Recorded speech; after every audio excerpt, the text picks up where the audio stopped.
किती सारे नवनवीन पदार्थ आपण घरात बनवतो, पण प्रत्येक घरात वरण भात आठवड्यातून एकदा किंवा दोनदा बनवला जातो. तर आज आपण महाराष्ट्र स्पेशल वरण बनवणार आहोत. वरण हा महाराष्ट्रीयन जेवणातील एक अविभाज्य आणि लोकप्रिय पदार्थ आहे. चला तर मग हे वरण कसं बनवायचं ते आज आपण पाहणार आहोत. मी राष्ट्री किचनमध्ये आपले मनपूर्वक स्वागत करत आहे. वरण बनवण्यासाठी आपण इथे अर्धा वाटी तूर डाळ घेतलेली आहे आणि अर्धा वाटी आपण इथे मूग डाळ घेतलेली आहे. आपण मिक्स डाळीचं वरण बनवणार आहोत. तुम्ही फक्त तुरीच्या किंवा मुगाच्याही डाळीचं वरण बनवू शकता, पण आज आपण इथे मिक्स डाळीचं वरण बनवणार आहोत. 2 ते 3 पाण्याने आपल्याला ही डाळ स्वच्छ धुवून घ्यायची आहे. डाळ धुवून झालेली आहे. आता आपण ही डाळ शिजवणार आहोत. त्यासाठी आपण इथे कुकरमध्ये ही डाळ शिजायला घालणार आहोत. तुम्ही डायरेक्ट कुकरमध्ये फोडणी देऊन वरण बनवू शकता, पण आज आपण आधी डाळ शिजवून घेणार आहोत आणि नंतर त्याला फोडणी देणार आहोत. तर सर्व डाळ आपल्याला कुकरमध्ये घालून घ्यायची आहे आणि याच्यामध्ये आवश्यकतेनुसार पाणी घालून घ्यायचं आहे.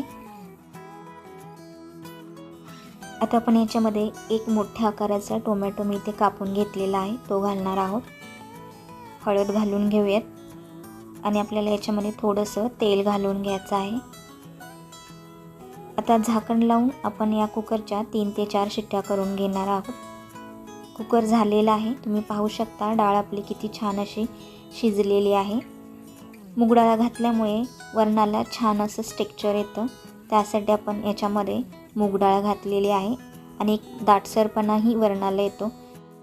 चला तर आता याची फोडणी तयार करून घेऊया.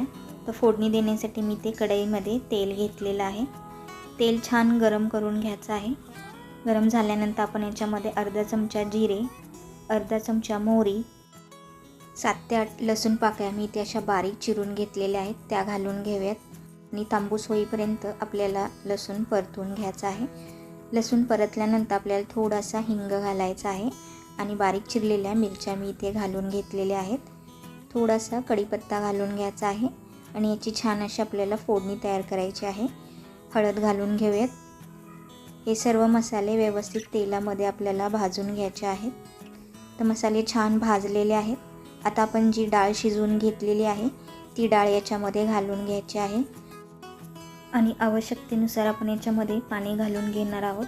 वरण तुम्ही पातळ किंवा दाटसरही करू शकता. तुमच्या आवडीनुसार याच्यामध्ये पाणी घालून घ्या. चवीनुसार मीठ घालायचं आहे आणि या वरणाला आपण 4 ते 5 मिनटं छान असं उकळून घेणार आहोत. वरणाला छान अशी उकळ आलेली आहे. तुम्हाला ही रेसिपी कशी वाटली हे कमेंटद्वारे मला नक्की सांगा आणि रेसिपी आवडली असेल तर रेसिपीला लाईक, शेअर आणि चॅनलला सबस्क्राईब करायला विसरू नका. वरण आपलं झालेलं आहे. याच्यामध्ये आपण कोथिंबीर घालून घेतलेली आहे. वरण छान असं आपल्याला ढवळून घ्यायचं आहे. तुम्ही पाहू शकता वरण किती छान तयार झालेलं आहे. तुम्ही माझ्या या रेसिपीज कोणत्या राज्यातून किंवा कोणत्या शहरातून पाहता हे मला कमेंटद्वारे नक्की सांगा, म्हणजे मला तुमचे आभार व्यक्त करता येतील.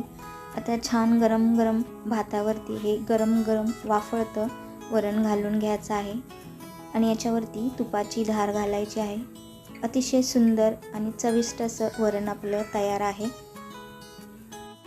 वरणाबरोबर पापड आणि लोणचं असेल तर क्या बात आहे.